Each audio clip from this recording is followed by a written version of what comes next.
तो दोस्तों ऊपर दिया हुआ क्वेश्चन को आप देख सकते हैं। इसमें से क्वेश्चन दिया है निम्नलिखित में से कौन अपरिमेय संख्या है। तो इसका मतलब नहीं तो परिमेय को आप देख लीजिए, परिमेय सारा छाड़ दीजिए और परिमेय निकल जाएगा, नहीं तो अपरिमेय सारा छाड़ दीजिए परिमेय निकल जाएगा। हमको अपरिमेय ढूंढना है तो ऑप्शन नंबर आप देख सकते हैं सी में दिया है 1/रूट के अंदर 5। एक ना अभाज्य संख्या कोई भी आ जाए, कोई भी रूट के अंदर अभाज्य संख्या आ जाए वो क्या होता है, अपरिमेय संख्या होता है। वो भिन्न में हो, गुणा में हो, जोड़ में हो, घटाव में हो, ये सब कितना हो जाएगा, अपरिमेय हो जाएगा। तो इसलिए ऑप्शन अपना हो जाएगा सी, कितना हो जाएगा, अपरिमेय संख्या। तो नेक्स्ट क्वेश्चन देखिए, अगला क्वेश्चन क्या दिया है, यदि अल्फा, आप क्वेश्चन को ऊपर देख सकते हैं, अल्फा कामा बीटा बहुपद px दिया हुआ है, कितना दिया है, px कितना, एक्स स्क्वायर प्लस में x square plus x plus 1 का शून्यक है तो 1/अल्फा प्लस में 1/बीटा, इसका वैल्यू कितना होगा, इसका वैल्यू कितना होगा। ये क्वेश्चन को देख लीजिए, अल्फा और बीटा का हम क्या ले लेंगे, एलसीएम। अल्फा इंटू कितना हो जाएगा, बीटा, अल्फा इंटू कितना हो जाएगा, बीटा। और जस्ट इसको क्या करेंगे, जैसे ही भाग करेंगे भिन्न के जोड़ बनाएंगे, ये कितना हो जाएगा, बीटा प्लस में कितना हो जाएगा, अल्फा। सीधा ये से जैसे ही इसको हम करेंगे सीधा, ये कितना हो जाएगा, अल्फा प्लस बीटा बटा में alpha into beta. Alpha plus beta इसका मतलब होता है शून्यकों का योगफल। और पहले भी हम बता चुके हैं कि जैसे आप शून्यकों का योगफल निकालना है तो आप नहीं तो शून्यक निकालिए, उसके एडिशन कीजिए, उसको जोड़िए, और नहीं तो अल्फा इंटू बीटा निकालना है तो उसको क्या कीजिए, अल्फा इंटू शून्यकों का गुणनफल यानी गुणा कर दीजिए, शून्यक 2 निकालिए, उसको गुणा कर दीजिए, वैल्यू वही आएगा। जबकि फार्मूला इसका शॉर्ट है, अल्फा प्लस बीटा कितना होता है, माइनस में b/a और अल्फा इंटू बीटा होता है c/a।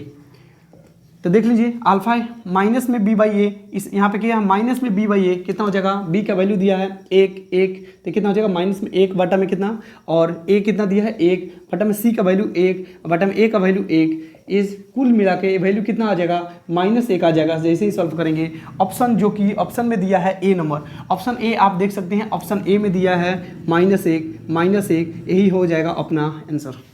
नेक्स्ट क्वेश्चन को आप देख सकते हैं, ऊपर दिया हुआ है क्वेश्चन, उसमें लिखा है निम्नलिखित में से किसका दशमलव प्रसार अशांत आवर्ती में है। एक होता है शांत, एक होता है अशांत। तो अशांत आवर्ती में है तो इसका मतलब हुआ शांत वो होगा जिसके अंश यानी हर, जो भी हर होता है ना, उसमें 2 का पावर n इंटू 5 के पावर n, ऐसा कोई भी सेट बन जाए तो वो 10 हो जाता है और उसे कट जाना स्वाभाविक होता है। ऑप्शन आप देख सकते हैं, ऑप्शन ए में दिया है 17/8, बी में दिया है 2/25 और सी में दिया है 7/5 और उसे 2 कितना 5/12 दिया है। डी में दिया है कितना 5 बटा में कितना दिया है 12। अब 12 जो सेट होगा ये कितना हो जाएगा 5 और बटा में कितना हो जाएगा 12। तो जैसे ही हम तोड़ेंगे 3 गुणा कितना हो जाएगा 4। तो 3 जो है ये 2 और 5 के अलावा आ गया। इसका जैसे ही गुणनखंड करेंगे 12 का तो 3 गुणे 4 आ जाएगा, 3 चौका कितना हो जाएगा 12। तो 3 जो हो गया 2 और 5 के सेट के अलावा आ गया, इसलिए एक क्या हो जाएगा अशांत हो जाएगा, बाकी सब क्या हो जाएगा शांत हो जाएगा। नहीं तो 2 आए हर में, नहीं तो 5 आए, नहीं तो 2 और 5 आ जाए, इसका कोई भी गुणनखंड आ जाए, जैसे ही भाग करेंगे वो जाएगा शांत। लेकिन इसके अलावा 2 और 5 के नीचे हर में कुछ भी आ जाए वो क्या हो जाएगा अशांत हो जाएगा। तो अपना ऑप्शन हो जाएगा डी, अपना ऑप्शन हो जाएगा डी, जो कि है 5/12 हो जाएगा, डी नंबर ऑप्शन हो जाएगा सही। चलिए नेक्स्ट क्वेश्चन आप देख सकते हैं, दिया हुआ है π/4, कितना दिया है π/4 यानी π/4 एक क्या है, परिमेय संख्या है, अपरिमेय संख्या है, प्राकृत संख्या है, इनमें से कोई नहीं। तो हम लोग जानते हैं पहले से पाई एक क्या होता है, अपरिमेय संख्या होता है। जैसे ही इसको सॉल्व करेंगे ना, इसके जो वैल्यू होता है 22/7, इसको भाग करेंगे तो 3.14, इसके बाद भी 50 नहीं 100 200 1000 अंक तक आता ही रहता है। इसलिए इसे बोलते हैं हम लोग अशांत। अरे अशांत होगा तो अपरिमेय होगा, अरे अपरिमेय होगा तो यानी पाई भी कुल मिलाकर क्या हो जाएगा अपरिमेय हो जाएगा, इसलिए इसे हम बोलते हैं अपरिमेय। तो ये क्या हो जाएगा अपरिमेय हो जाएगा, जो कि ऑप्शन नंबर बी में दिया है। ऑप्शन नंबर क्या हो जाएगा बी अपना हो जाएगा अपरिमेय सही हो जाएगा। तो दोस्तों अगला वाला क्वेश्चन आप देख सकते हैं, इसमें दिया हुआ है समांतर श्रेणी का क्वेश्चन है। क्वेश्चन ए है कि 1/3 और कमा 5/3 और कमा 9/3 और कमा में दिया है 13/3 और पूछा है सारवंतर। तो दोस्तों आप इसका सारवंतर निकालना है, यानी सारवंतर यानी डी का फार्मूला क्या होता है, डी आप कैसे निकाल सकते हैं, इसका फार्मूला होता है a2 - a1 A2 minus A1, A3 minus A2, A4 minus A3, इस प्रकार से आप निकाल सकते हैं। जस्ट अगला वाला में से पहला निकाल दीजिए, उसके अगला में से मतलब 5/3 में से 1/3 घटा दीजिए, 9/3 में से 5/3 घटा करके आप सार अंतर पता कर सकते हैं। तो D निकालना है हमको, क्या निकालना है? D। यही से यहाँ पर हम करेंगे 5/3, अब माइनस में कितना हो जाएगा? 1/3। हालांकि आप देख करके आंसर बता सकते थे, लेकिन हम आपको सिखाना चाहते हैं, इसलिए 1 और 3 का लघुत्तम कितना हो जाएगा? 3। घटाएंगे कितना हो जाएगा? 5 में से 1 घटाएगा कितना हो जाएगा? 4/3, जो कि ऑप्शन नंबर दिया है बी, जो कि आप ऑप्शन नंबर बी में देख सकते हैं कितना दिया है। ऑप्शन नंबर बी 4/3 अपना हो जाएगा आंसर। क्वेश्चन आप समझ सकते हैं, जैसे कि ऊपर आया हुआ है, सभी समबाहु त्रिभुज होते हैं, क्या होते हैं? सर्वांगसम होते हैं, समरूप होते हैं। सर्वांगसम और समरूप दोनों होते हैं क्या? तो हम पहले से भी बता चुके हैं। समबाहु त्रिभुज एक ऐसा त्रिभुज जिसका तीनों भुजा आपस में क्या होता है? बराबर होता है। सेम समरूपता से क्वेश्चन और समरूपता से क्वेश्चन ऐसा भी आता है, एक क्या होता है? समबाहु त्रिभुज हमेशा क्या होता है? समरूप होता है। हर समबाहु त्रिभुज समरूप होता है। हर वृत्त क्या होता है? हर वृत्त क्या होता है? वो भी क्या होता है? समरूप ही होता है। और इसी प्रकार से हर वर्ग क्या होता है? हर वर्ग भी क्या होता है? हर वर्ग भी होता है, समरूप होता है। इस प्रकार से आप समझ सकते हैं। तो यही पूछा है कि समबाहु त्रिभुज क्या हो जाएगा? समरूप हो जाएगा, सब सर्वांगसम हो जाएगा कि दोनों हो जाएगा? तो हम इसको मारेंगे समरूप हो जाएगा। समबाहु त्रिभुज क्या हो जाएगा? समरूप हो जाएगा, जो कि ऑप्शन नंबर बी में दिया है। क्या दिया है? बी में, ऑप्शन नंबर बी आप ऊपर से देख सकते हैं, समरूप दिया है। चलिए आप नेक्स्ट क्वेश्चन देख सकते हैं, जैसे कि ऊपर आया हुआ है, एक समबाहु त्रिभुज है। ये क्या है? एक समबाहु त्रिभुज है। एक समबाहु त्रिभुज, समबाहु त्रिभुज का मतलब जिसके तीनों भुजा आपस में क्या होगा? बराबर होगा। तीनों भुजा बराबर होगा। और इसमें दिया है ABC, और इसमें एक और शर्त दिया है कि जिसमें AD लंब BC होगा। AD जो होगा A से निकला हुआ, वो D पर क्या होगा? लंब होगा। लंब का एक शर्त होता है 90 डिग्री पर ही लंब होता है। तो कितना हो जाएगा? 90 डिग्री हो जाएगा। इसका संकेत हो जाएगा D। सवाल ए पूछ दिया है, ऑप्शन को आप जैसे देख सकते हैं। और इसमें क्वेश्चन ए पूछा है कि जो AD होगा इसका किसी भी भुजा के साथ में क्या रिलेशन होगा? जो AD होगा, मान के चलते हैं हम लोग, ये भुजा A है, तो समबाहु में तीनों भुजा बराबर होने के चलते BC भी A हो जाएगा, BC भी A हो जाएगा, और AB भी कितना हो जाएगा? A हो जाएगा। ठीक है, AB BC AC तीनों A हो जाएगा। अगर ये बीचों बीच में ही लंब होता है, ये जो लंब होता है समबाहु में बीच में ही आधा में होता है, तो ए अगर पूरा ए है तो ए CD कितना हो जाएगा? A/2 हो जाएगा। ए कितना हो जाएगा? A/2 हो जाएगा। अब हम पाइथागोरस लगा के AD निकाल सकते हैं। AD जैसे ही निकालेंगे तो पाइथागोरस लगाएंगे। AD निकालने के लिए हम फार्मूला लगा लेंगे पाइथागोरस, AC² कितना हो जाएगा? AC²। अब माइनस में कितना हो जाएगा? CD²। AC का वैल्यू कितना? A, तो A² माइनस में CD का स्क्वायर मतलब A/2 का होल स्क्वायर, A/2 का होल स्क्वायर। अब कितना हो जाएगा? A² माइनस में A² बटा में कितना हो जाएगा? 2 का स्क्वायर 4 हो जाएगा। लघुत्तम कितना हो जाएगा? 4 हो जाएगा। A कितना हो जाएगा? 4A² माइनस में A², A कितना हो जाएगा? 3A² बटा में कितना हो जाएगा? 4। अब हम निकाल लेंगे AD² था, A कितना हो जाएगा? AD² बराबर हो जाएगा 3A² बटा में कितना हो जाएगा? 4। अब जस्ट हम थोड़ा सा इधर आ जाएंगे, A कितना हो जाएगा? AD का वैल्यू कितना हो जाएगा? रूट में आ जाएगा। कितना हो जाएगा? रूट में 3A² बटा में कितना हो जाएगा? 4। तो AD हम जैसे ही निकालेंगे कितना हो जाएगा? रूट में 3, और कितना हो जाएगा? रूट में 3 बटा में कितना हो जाएगा? 4 का तो निकल जाएगा, 2 आ जाएगा, और A कितना हो जाएगा? A भी निकल जाएगा। तो AD का वैल्यू हो जाएगा रूट में 3/2A। सवाल है AD के तो रिलेशन मिल गया, AD तो आ गया, लेकिन एक भुजा हमको चाहिए। एक भुजा कोई भी हम A के जगह पर ले लेंगे, AC ले लेंगे या BC ले लेंगे या कोई भी ले लेंगे। तो हम यहाँ पर ले लेते हैं AB। अब जैसे ही तीसरा से गुणा करेंगे, नीचे कुछ नहीं तो 1 है, तो कितना हो जाएगा? 2AD बराबर कितना हो जाएगा? रूट में 3AB। दोनों को वर्ग कर देते हैं, तो 2 का कितना हो जाएगा? 4। ये कितना हो जाएगा? AD² बराबर रूट 3 का वर्ग करेंगे, ये कितना हो जाएगा? 3। AB² का कितना हो जाएगा? AB²। ये वाला रिलेशन हम ढूंढ लेंगे। देखिए जैसे ऑप्शन डी हो जाएगा सही, आप ऑप्शन डी में देख सकते हैं, दिया हुआ है 4AD² = 3AB²। जैसे कि आप ऊपर दिए हुए क्वेश्चन को आप देख सकते हैं, ऊपर दिया हुआ है यदि समीकरण x² प्लस में 4x प्लस में k कितना दिया है? x² प्लस में 4x अब प्लस में k = 0, और शर्त ये है कि उसका जो मूल होना चाहिए वो मूल वास्तविक होना चाहिए और समान नहीं होना चाहिए, एक बराबर नहीं होना चाहिए। तो इसके लिए हम ट्रायल करेंगे। देखिए 2-3 मेथड है। पहला तो मेथड से निकाल सकते हैं, दूसरा का कि ऑप्शन विधि हम लगा सकते हैं, एलिमिनेशन विधि लगा सकते हैं। तो आप ये देखिए एक्स स्क्वायर प्लस में कितना हो जाएगा 4x प्लस में कितना हो जाएगा 3 बराबर में हो जाएगा 0, एक्स स्क्वायर प्लस में कितना हो जाएगा 4x अब प्लस में कितना हो जाएगा 4x को भी हम मिटा लेते हैं, डायरेक्ट कर लेंगे 3x प्लस में कितना हो जाएगा x अब प्लस में कितना हो जाएगा 3 = 0। देखिए 3x और x कितना हो जाएगा 4x और 3x में गुणा करेंगे x से कितना हो जाएगा 3 हो जाएगा, इसलिए इसका मूल निकालना अब संभव हो जाएगा। अपरिमेय में आए अपरिमेय में आए पूर्णांक में आए उसे कोई फर्क नहीं पड़ता है। चलिए हो जाएगा ऑप्शन नंबर अपना बी मार देंगे आंसर। वाला कोई वृत्त है, ओ केंद्र वाला कोई वृत्त है जिसका केंद्र है ओ है और इसकी दो स्पर्श रेखाएं हैं, दो स्पर्श रेखाएं हैं। एक हम यहाँ से स्पर्श रेखा खींच लेंगे, यहाँ से भी स्पर्श रेखा खींच लेंगे, दो स्पर्श रेखाएं हो जाएगा और एक कितना हो जाएगा ए से ए शुरू होता है। अच्छा ए पी एक स्पर्श रेखा है और ए क्यू एक स्पर्श रेखा है। क्वेश्चन पूछा है ए क्यू ए कोई भी स्पर्श रेखा होता है उस पर त्रिज्या जब लंब पड़ता है तो 90 डिग्री का ही कोण बनता है और यहाँ से भी ए 90 डिग्री का ही कोण बनेगा।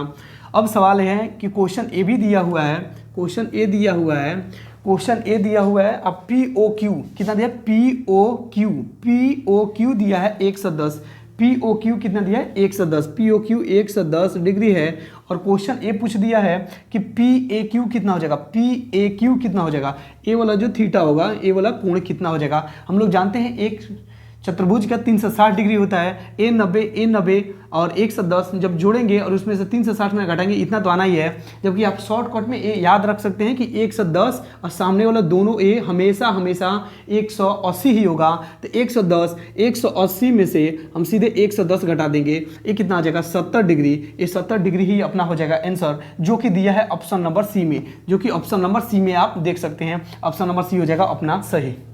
के एक्स माइनस में वाई के x माइनस में y इज इक्वल टू कितना है 2 है और अगला दिया है 6x माइनस में 2y इज इक्वल टू 3 है। पूछा है अद्वितीय हल किस कंडीशन पर होगा। यहाँ पर k का वैल्यू क्या रखा जाए जिससे अद्वितीय हल हो जाएगा।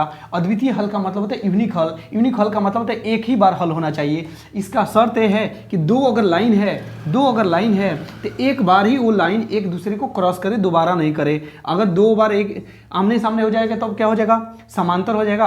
अगर एक लाइन एक दूसरे लाइन के ऊपर आ जाएगा तब क्या हो जाएगा संपाती हो जाएगा। तो संपाती भी नहीं बनना चाहिए, यूनिक हल होना चाहिए, मतलब एक हल होना चाहिए। उस कंडीशन में यहाँ पे क्या रखा जाए उसकी फार्मूला आप लोग पढ़े भी होंगे। जैसे इसका फार्मूला क्या होता है a1/a2 not is equal to b1/b2। ये वाला कंडीशन हमको तैयार करना है। यहाँ पर a1/a2 b1/b2 का कंडीशन क्या है 1/2 है। यहाँ पर क्या रखा जाए, यहाँ पे तो 3 अगर रखेंगे तो a भी हो जाएगा 1/2 ही हो जाएगा। तो 3 नहीं रखेंगे, 3 के अलावा कुछ भी रखेंगे तब ये नहीं बनेगा। तो जो कि ऑप्शन नंबर आपको दिया है 3 नहीं रखेंगे तो यहाँ पर हम सी मार सकते हैं, सी के नॉट इज इक्वल टू 3 होगा।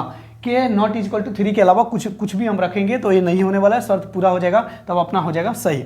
ऑप्शन सी सही। कि आप ऊपर दिए हुए क्वेश्चन को पढ़ सकते हैं। इसमें दिया हुआ है साइन थीटा बराबर 3 बटा कितना है 4 है और पूछा है कॉस थीटा का वैल्यू क्या होगा। त्रिकोणमिति तो अपना फील्ड है, आप इसको समझ सकते हैं। एक त्रिभुज हम बना लेंगे, एक त्रिभुज बना लेंगे और एक त्रिभुज हो जाएगा, एक कितना हो जाएगा समकोण हो जाएगा, एक कितना हो जाएगा ए बी सी हो जाएगा और लंब बटा कितना होता है कोण होता है। साइन थीटा का फॉर्मूला होता है लंब बटा कोण, एक कितना हो जाएगा लंब बटा एक कितना हो जाएगा कोण। ए अगर 3 है ए कितना हो जाएगा 4 हो जाएगा। तो इसका वैल्यू बी सी का वैल्यू कितना हो जाएगा, तो रूट अंदर बी सी का वैल्यू वही होगा रूट के अंदर कितना हो जाएगा 4 का वर्ग कितना हो जाएगा 16 माइनस 3 का वर्ग कितना हो जाएगा 9 रूट के अंदर एक कितना हो जाएगा 7 हो जाएगा।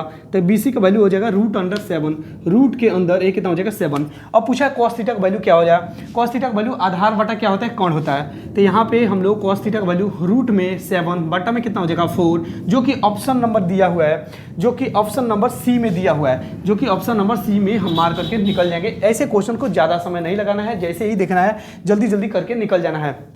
हुआ है एक्स स्क्वायर माइनस में कितना 15 इज इक्वल टू 0। अब पूछा है शून्य क्या होगा। हम पहले भी बता चुके हैं इसका घात अगर 2 है तो 2 शून्य आएगा, 3 होगा तो 3 आएगा, 4 होगा तो 4 आएगा, 1 होगा तो 1 आएगा। तो घात इसका मैक्सिमम 2 है तो 2 शून्य आएगा।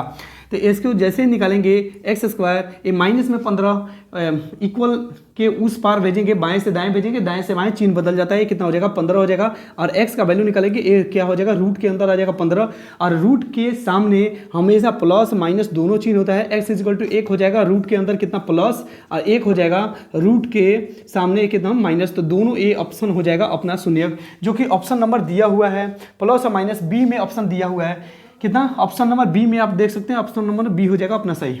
ऊपर वाले क्वेश्चन को आप देख सकते हैं, उसमें दिया हुआ है वृत्त को दो बिंदुओं पर प्रतिच्छेद करने वाली रेखा को क्या करते हैं। ऐसे वृत्त को दो बिंदुओं पर प्रतिच्छेद करने वाली रेखा को क्या बोलते हैं। वृत्त को दो बिंदुओं से प्रतिच्छेद करे, दो बिंदुओं से, इसी को तो जीवा बोलते हैं। दो बिंदु पर प्रतिच्छेद करे उसे जीवा बोलते हैं, तो इसको हम बोलेंगे जीवा, जो कि ऑप्शन नंबर कितना में दिया है, जो कि ऑप्शन नंबर बी में दिया है। ऑप्शन नंबर बी मारिए, आगे निकलिए। अगला क्वेश्चन आप देख सकते हैं, जैसे कि ऊपर दिया हुआ क्वेश्चन उसको पढ़ सकते हैं। दिया है पॉइंट, इसमें दिया है पॉइंट, दिया है बिंदु 4,3 और नेक्स्ट पॉइंट दिया है कितना 1,-1 के बीच की दूरी क्या होगा, इसके दोनों के बीच की दूरी क्या होगा। मान के चलिए ए बिंदु ए है, ए बिंदु कितना है बी है, दोनों के बीच की दूरी निकालना है, यानी A B is equal to कितना हो जाएगा, फॉर्मूला लगा दीजिए, कितना हो जाएगा x2 माइनस x1 का होल स्क्वायर प्लस में कितना हो जाएगा y2 माइनस y1 का होल स्क्वायर। इसको फॉर्मूला जैसे ही लगाएंगे वैसे अपना आंसर आ जाएगा। x2 कितना हो जाएगा, ए हो जाएगा x1, ए कितना हो जाएगा x2, तो x2 हो जाएगा, x2 मतलब एक में से हम कितना घटाएंगे 4 घटाएंगे, कितना हो जाएगा -3, माइनस में 3 का वर्ग करेंगे तो हो जाएगा प्लस, ये कितना हो जाएगा, कितना हो जाएगा +9, प्लस में y2 माइनस में y1, y2 कितना है -1, इनसे -3 घटा देंगे, -3 -1 -3 हो जाएगा -4, -4 का वर्ग करेंगे कितना हो जाएगा 16, माइनस हो जाएगा प्लस, ये कितना हो जाएगा 16, जैसे ही निकालेंगे ये कितना हो जाएगा रूट के अंदर 16 9 कितना हो जाएगा 25, 25 का वर्गमूल निकल जाएगा कितना हो जाएगा 5, इसलिए हम ए बी इक्वल टू कितना हो जाएगा 5 इकाई यूनिट आंसर आ जाएगा, जो कि ऑप्शन नंबर दिया हुआ है, जो कि ऑप्शन नंबर बी में दिया हुआ है। आप देख सकते हैं ऑप्शन नंबर बी हो जाएगा सही। जैसे कि आप ऊपर दिए हुए क्वेश्चन को आप पढ़ सकते हैं, इसमें दिया हुआ आधार का त्रिज्या 7 सेंटीमीटर और त्रिज्या की ऊंचाई 10 सेंटीमीटर वाला शंकु का पृष्ठीय क्षेत्रफल निकालना है। तो एक शंकु हम सबसे पहले बना लेंगे, एक शंकु, एक क्या बना लिए शंकु, और जैसे ही एक शंकु हम बना लेंगे, टोपी के आकार का हम बना लेंगे शंकु, ये हो जाएगा शंकु, और इसका हमको रेडियस दिया है यानी त्रिज्या दिया है कितना 7 सेंटीमीटर, और उसका तिर्यक ऊंचाई दिया है 10 सेंटीमीटर, ये कितना दिया है 7 सेंटीमीटर, और इसका पूछा है पृष्ठीय क्षेत्रफल। तो शंकु का पृष्ठीय क्षेत्रफल कितना होता है, शंकु का पृष्ठीय क्षेत्रफल कितना होता है, शंकु का पृष्ठीय क्षेत्रफल होता है πr_l, ये कितना हो जाएगा πr_l 22/7 गुणे r का वैल्यू यानी त्रिज्या कितना दिया है 7 सेंटीमीटर गुणे l का वैल्यू यानी तिर्यक ऊंचाई कितना दिया है 10, और जैसे ही इसको हम 7 से 7 कैंसिल कर देंगे, ये कितना हो जाएगा 22 गुणे कितना हो जाएगा 10, ये कितना हो जाएगा 220 सेंटीमीटर स्क्वायर अपना हो जाएगा आंसर, जो कि ऑप्शन नंबर सी में आंसर दिया है, हो जाएगा सही। हो गया शुरू। जैसे कि आप ऊपर दिए हुए क्वेश्चन को आप देख सकते हैं, इसमें दिया हुआ है 2,3,1 और उसके बाद से दिया है कितना 5,2,6। अब माध्यक निकालना है हमको, क्या निकालना है माध्यक। अब माध्यक का निकालना है तो सबसे पहले हम आरोही क्रम में सजा लेंगे। सबसे छोटा 1 है, उसके बाद से 2 है, फिर 2 है, फिर 3 है, 5 है, 6 है, कुल संख्या जो है 6 है। इसलिए हम क्या करेंगे, जोड़ा जोड़ा बाहर कर लेंगे, लास्ट में जो बचेगा उसे हम जोड़ करके 2 से भाग कर देंगे। ये कितना हो जाएगा 2 छोड़ देंगे, इधर इधर छोड़ देंगे, बचा हुआ क्या हो जाएगा 2। 2 प्लस में कितना हो जाएगा 2 प्लस में 3 बटा में कितना हो जाएगा 2, एक कितना हो जाएगा 5, 5 बटा में 2 हो जाएगा 2 दशमलव कितना आ जाएगा 5, 2.5 अपना जो कि आंसर नंबर दिया है बी में, जो कि ऑप्शन नंबर बी में अपना आंसर हो जाएगा सही। आप ऊपर दिए हुए क्वेश्चन को आप पढ़ सकते हैं। दिया हुआ है कि r त्रिज्या वाले अर्धगोले का आयतन क्या होगा। अर्धगोला एक ऐसा अर्धगोला है, आप इस क्वेश्चन को देखिए और इस क्वेश्चन को देखिए और बताइए इसका आयतन कितना होगा। ये एक अर्धगोला है, इसका आयतन कितना होगा। तो अर्धगोला का आयतन कितना होगा, नीचे वाला तो हम एक कितना हो जाएगा, पूर्ण गोला का कितना होता है 4/3 πr क्यू होता है, तो अर्धगोला का हो जाएगा 2/3 πr क्यू। ये वाला हो जाएगा इसका आयतन हो जाएगा 2/3 πr क्यू, जो कि ऑप्शन नंबर सी में दिया हुआ है, सही। जैसे कि आप ऊपर दिए हुए क्वेश्चन को देख सकते हैं, इसमें दिया हुआ निम्नलिखित में से किस घटना की प्रायिकता नहीं हो सकता है। तो इसमें ऑप्शन नंबर सी में दिया हुआ है कितना, ऑप्शन नंबर सी में दिया हुआ है माइनस में 1.5। अब प्रायिकता कभी भी माइनस में नहीं हो सकता है, 20% तो हो ही सकता है। ऑप्शन नंबर डी में दिया है 0.6 तो हो ही सकता है, जैसे ही हम उसको भाग करेंगे आ जाएगा 1/3 भी हो सकता है, लेकिन माइनस में प्रायिकता नहीं हो सकता है, इसलिए ऑप्शन हो जाएगा सी अपना सही। जैसे कि एक और क्वेश्चन ऊपर दिया हुआ है, आप उसे देख सकते हैं। इसमें दिया हुआ है कि समांतर श्रेणी के 10 कितना दिया है 10, 7, 4 और ऐसे ऐसे आगे बढ़ते हुए इसमें 20वां पद निकालना है। कौन सा 20वां पद, 20वां पद क्या होगा, 20वां पद कितना होगा। 20वां पद का फॉर्मूला कितना होता है a + 19d पहला पद का a होता है, दूसरा पद का a प्लस डी होता है, तीसरा पद का a प्लस में 2d होता है। इसी प्रकार से जैसे जैसे हम आगे जाएंगे तो हमको मिलेगा 20वां पद का a प्लस 19d। कोई पूछे 18वां पद का क्या होगा तो a प्लस में 999d हो जाएगा। तो कितना हो जाएगा 20वां पद का फॉर्मूला हो जाएगा। a का वैल्यू क्या होता है, सबसे शुरू वाला होता है a हो जाएगा 10 प्लस 19 19 गुणा डी का वैल्यू कितना होगा a2 माइनस a1, कितना हो जाएगा a2 माइनस a1, मतलब 7 में से 4 घटा, 7 में से 10 घटा देंगे, कितना हो जाएगा 7 में से 10 घटा देंगे, ये कितना हो जाएगा माइनस में 3 हो जाएगा। डी का वैल्यू हो जाएगा माइनस में 3, ये कितना हो जाएगा माइनस में 3। जैसे इसको सॉल्व करेंगे 10 प्लस हो जाएगा 19 गुणे 3 करेंगे, लेकिन माइनस में आ रहा है, ये कितना हो जाएगा माइनस हो जाएगा। 19 तिया कितना हो जाएगा 57, ये कितना हो जाएगा 19 तिया कितना हो जाएगा 57। इसको ही सॉल्व करेंगे तो कितना हो जाएगा 47 हो जाएगा, माइनस में 47 अपना हो जाएगा आंसर। ऑप्शन नंबर डी में दिया हुआ है, आप ऑप्शन नंबर डी को देख सकते हैं, माइनस में 47 अपना आंसर है जो कि सही है। एक और क्वेश्चन दिया है, समरूपता में अनुपात हमेशा बराबर होता है, हम लोग पहले से भी जानते हैं। और इसमें दिया हुआ है कितना, माध्यिका का अनुपात, दो समरूप त्रिभुजों को माध्यिका का अनुपात अगर 4:9 है, उसका जो माध्यिका का अनुपात है, दो समरूप है, दो समरूप क्या है त्रिभुज है, दो समरूप कितना है त्रिभुज है ए बी सी, इसकी जो माध्यिका है इसका जो अनुपात दिया है ये कितना है, ए कितना है, ए कितना हो जाएगा अपना हो जाएगा डी, ए कितना हो जाएगा ई, ए कितना हो जाएगा एफ। इसका जो माध्यिका है, इसका जो माध्यिका है उसका अनुपात, इसका 4 दिया है, इसका 9 दिया है, तो पूछा उसके क्षेत्रफल का अनुपात क्या होगा। क्षेत्रफल का अनुपात उसके वर्गों के बराबर होगा। 4 का वर्ग कितना हो जाएगा, ये कितना हो जाएगा 4 का वर्ग का ही क्षेत्रफल का अनुपात उसके भुजा का वर्ग होगा, नहीं तो माध्यिका का वर्ग होगा, नहीं तो इसके परिमाप का वर्ग होगा, जो भी होगा इसी के वर्ग होगा। ये कितना हो जाएगा 9 का वर्ग होगा। 4 चौका कितना हो जाएगा 16, 9 कितना हो जाएगा 81, 16 अनुपात 81, 16 रेशियो 81 हो जाएगा अपना आंसर, जो कि ऑप्शन नंबर डी में दिया हुआ है। ऑप्शन डी में दिया हुआ है कि यदि ax स्क्वायर प्लस में bx प्लस में c, ax स्क्वायर प्लस में bx प्लस में c बराबर 0 है, और शर्त ए है कि दोनों जो मूल होगा, अधिकतम घात 2 है तो मूल 2 ही होगा, अधिकतम घात 3 हो तो मूल 3 होगा। अगर इसका मूल 2 है और दोनों आपस में समान है, यानी कोई भी होगा वर्ग होगा, हम ले लेते हैं समझने के लिए, तो यहाँ पे हम कुछ भी ले लेंगे, एक्स स्क्वायर प्लस में कितना हो जाएगा 4x प्लस में कितना हो जाएगा 4 इज इक्वल टू 0, एक क्या है वर्ग है। इसमें ऑप्शन में दिया हुआ है, तो हम लोग जानते हैं कोई भी वर्ग को सेटिस्फाई करने के लिए क्या लगाते हैं, बी स्क्वायर माइनस में कितना 4ac बराबर कितना हो जाएगा 0। आप 2 नहीं 3 मेथड से इसको बना सकते हैं, इसलिए हम तीनों प्रयास कर रहा हूँ बताने के लिए। बी स्क्वायर बराबर कितना हो जाएगा 4ac, सी का वैल्यू कितना हो जाएगा, सी निकालेंगे कितना हो जाएगा बी स्क्वायर बटा में कितना हो जाएगा 4a वाला तो वैल्यू आ गया, लेकिन सेटिस्फाई इसको करना है सी का वैल्यू कितना होगा। अगर यहाँ पे हम लागू करते हैं तो बी स्क्वायर कितना हो गया 4 का वर्ग हो जाएगा 16, बटा में कितना 4 गुणे 1, एक कितना हो जाएगा 4 आ गया। देखिए सी आ गया, इस तरीके से हम सेटिस्फाई कर सकते हैं, जो कि ऑप्शन नंबर कितना में दिया हुआ है, जो कि ऑप्शन नंबर दिया हुआ है बी में। ऑप्शन नंबर अपना हो जाएगा बी जो है सही। जैसे ऊपर दिए हुए क्वेश्चन को आप पढ़ सकते हैं ध्यान से। इसमें लिखा हुआ है वृत्त के उस त्रिज्या खंड का क्षेत्रफल जिसकी त्रिज्या 14 सेंटीमीटर है। एक कोई क्या है वृत्त है, उसका त्रिज्या खंड है, त्रिज्या जैसा एक कोई खंड है, और इसका जो है कोण है 90 डिग्री, और ये पूछ दिया है कितना है ए है बी है, ये कितना है ओ है, और पूछा उसका क्षेत्रफल कितना होगा। और ऐसा कोई त्रिभुज है, ऐसा उसका जो त्रिज्या है वो कितना है 14 सेंटीमीटर है, और कोण कितना 90 डिग्री है, पूछा है उसका क्षेत्रफल कितना होगा। तो हम लोग जानते, हम थीटा वाला फॉर्मूला लगा देंगे, थीटा बटा 360 गुणा कितना हो जाएगा पाई आर स्क्वायर। थीटा का वैल्यू कितना है 90 बटा में कितना हो जाएगा 360 गुणा कितना हो जाएगा पाई का, पाई में ही वैल्यू रख लेंगे क्योंकि आंसर इसका पाई में ही दिया है। आप देख सकते हैं ऊपर कितना हो जाएगा आर स्क्वायर कितना हो जाएगा 14 गुणा कितना हो जाएगा 14, ठीक है। और ए कितना हो जाएगा 0 से 0 कैंसिल, न चौका 36, ए कितना हो जाएगा 4 है तो इसको हम कटा लेंगे 2 से, ए कितना हो जाएगा 7 हो जाएगा। फिर ए कितना हो जाएगा 2 से कटाएंगे, ए कितना हो जाएगा 7 हो जाएगा, इसका हो जाएगा 7 7 कितना हो जाएगा 49, ए कितना पाई का इसमें गुणा है, एक कितना 49 पाई, जो कि अपना नंबर आंसर में, जो कि अपना आंसर में दिया है बी, जो हो जाएगा कितना बी अपना आंसर हो जाएगा, कितना हो जाएगा बी अपना आंसर हो जाएगा।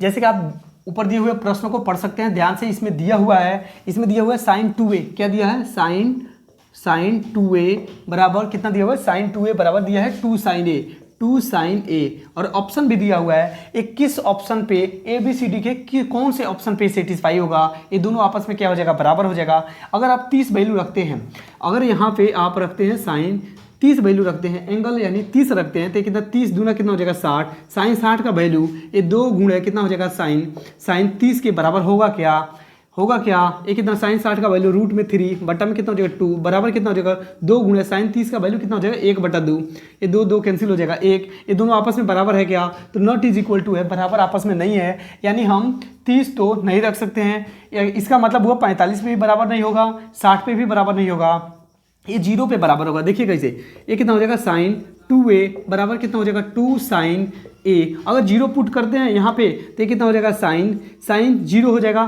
साइन 0 बराबर कितना हो जाएगा 2 गुणे कितना हो जाएगा साइन 0, और इसका वैल्यू भी हो जाएगा 0, इसका वैल्यू भी हो जाएगा 0 बराबर क्या हो जाएगा 0, जो कि ऑप्शन नंबर डी में दिया हुआ है। एक ही ऑप्शन सही है जो कि ऑप्शन डी है। चलिए ऊपर दिए हुए प्रश्नों को आप पढ़ सकते हैं, जिसमें एक कोई त्रिभुज है, एक कोई क्या है त्रिभुज है, एक कोई है त्रिभुज ABC, कितना है ABC कोई त्रिभुज है, और इसमें कंडीशन दिया हुआ है ABC कोई त्रिभुज है, इसमें कंडीशन दिया हुआ है कि ABC में DE भुजा AB तथा AC को DE भुजा हम एक मान लेते हैं, डी और क्या है ई भुजा जो है AC को इस प्रकार से प्रतिच्छेदित करती है कि इसका जो रेशियो है AD बट्टा कितना है AD अब बट्टा में कितना हो जाएगा DB, कितना है DB, ये बराबर है, दोनों का रेशियो आपस में AE बट्टा में कितना है EC, आपस में इसका रेशियो आपस में बराबर है। तो पूछ लिया है अगर इसका रेशियो इसके बराबर है, इसका रेशियो इसको बराबर है, इसका मतलब ए हुआ कि DE जो है इस BC के समांतर होगा, DE जो है BC के समांतर। ऑप्शन नंबर आप देख सकते हैं, ऊपर ऑप्शन नंबर में दिया हुआ है AB जो होगा AC के समांतर होगा, AB जो होगा AC के समांतर होगा क्या, नहीं, क्योंकि कटान होगा, समांतर होने पर दोनों लाइन आपस में कभी कटती नहीं है। और DE भुजा BC के पैरेलल होगा क्या, DE पैरेलल BC होगा क्या, DE पैरेलल BC का होगा का, यही ऑप्शन सही है जो कि ऑप्शन नंबर बी में दिया है, यही है सही। तो दोस्तों आज के लिए बस इतना ही। अगर आप बेसिक टू एडवांस पढ़ना चाहते हैं और इस साल आप बोर्ड की तैयारी कर रहे हैं, आपका बोर्ड है, तो आप प्रैक्टिस सेट साइंस और मैथ हर सब्जेक्ट का कराया जाता है। आप चैनल को सब्सक्राइब कर लीजिए, चैनल के साथ में जुड़ जाइए। बस आज के लिए बस इतना ही, मिलते हैं अगले वीडियो में। Thank you.